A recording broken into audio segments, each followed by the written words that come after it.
Every time my hero, Carla Gilbert, definitely every time she raced, she inspired me. I think us girls, we're following her steps, and it'd be really nice, I guess, to keep that going for the next generation. The thing that got me into the sport originally was sitting on the couch and watching reruns of the Coolangatta Gold over and over again. There was no other Iron women to look up to for me, so I modelled my career off the men. It's probably people like, watching the Mercers in the Kellogg series when they first began, and Trevor and Guy Andrews.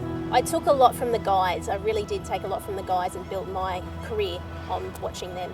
The old man was a coal mine. He said, "This is good money in here, boys, but don't ever want to see you down here. Just the worst place in the world." He said, "I can get you a job here tomorrow." He said, "But you guys have got an opportunity. Please make me proud." That was my motivation, fear of failure. One that's always, imprinted in my mind was when it was the final of the series, and it was 15 feet. I know when I was a kid it looked like 20 or 30 foot. Darren pulled on an absolute monster on his ski on the way in. He was miles in front, and he had nothing to lose, and he could have just taken a small one and finished in style, but yeah, he just took this monster that he was never going to make, and got to the bottom of it and just went like this, and then just got absolutely engulfed, and you didn't see him again until he sort of got washed up the beach. Liz Plumers has done amazingly lately. She's been winning so many races, and she's she's at the top of our sport right now. She's definitely the one to beat. My most unstoppable moment that I remember is Zane Holmes winning the Coolangatta Gold. No one expected him to do it. The conditions were tough. It was high tide running back into the wind, and he actually ran past me just before he crossed the finish line. He knew he could do it. He knew he'd almost won. It was just an amazing thing to witness. I think the biggest sort of aura to walk in a room in our sport, Zane Holmes. Zane's just got that presence, he walks into a room, he's got that iron jaw and straight looking face that if you're a rookie or a newcomer to the series, you'll be shaking in your seat. I would say that I've never been rattled or intimidated by other athletes before in our sport, but certainly Zane, when he stands on that line beside you, he looks like he's a bear about to cut loose and destroy someone. People that don't know Zane just looks like he's so closed off, and he's actually really quiet unless you get to know him. The best finish I ever saw him do was he beat Shannon up the beach at Kurrawa in one of the series races, and he just Donkey Konged it on the sand. He just double hand punched the sand right in front of the camera, pure emotion, and just let everything out as soon as he finished. Recently, something that really has inspired me, one of my closest friends, that's Ali Day. For him to come back and be able to win it, his first title ever, I just thought, for me, that absolutely inspires me. Watching him win this series last year was just phenomenal. It was probably the best thing that ever happened to me, having that year off, because it completely changed me as an athlete, as a person. I pretty much did 180 degrees of what I wanted to be as an Ironman. I was just happy. I'm a big fan of Nathan Smith.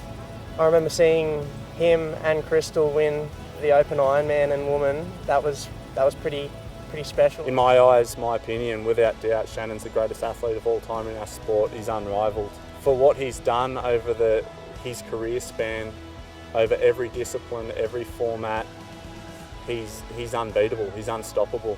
What stands out is Kane's first Coolangatta Gold win. He was just the younger brother having a crack. He had shaved his head, trained the house down.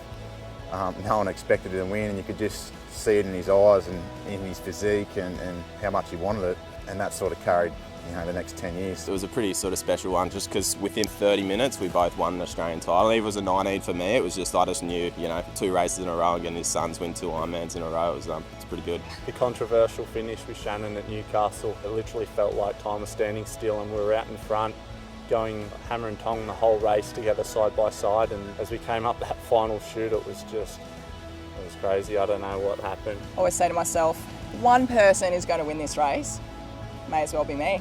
Why can't it be me? Why shouldn't it be me? And why shouldn't I give my absolute best for it not to be me? At the end of the day, it's, I guess, the legacy they leave. And Trevor's, he's one of these guys that he'll walk into the room and he's there. He's got that presence about him, and I think that's what made him so, formidable as an athlete. I felt, whether that's what was happening or not, I felt bullied and belittled. I felt small in the world. I felt like my only safe place was on my mum's hip. I was scared of girls, I was scared of boys, I was scared of you know, I was scared of life really, and I loved the ocean. And I just fell in love with the ocean. When I went out in the ocean, everything just disappeared. I kind of felt like this peace that I was searching for, this place that I felt like I belonged.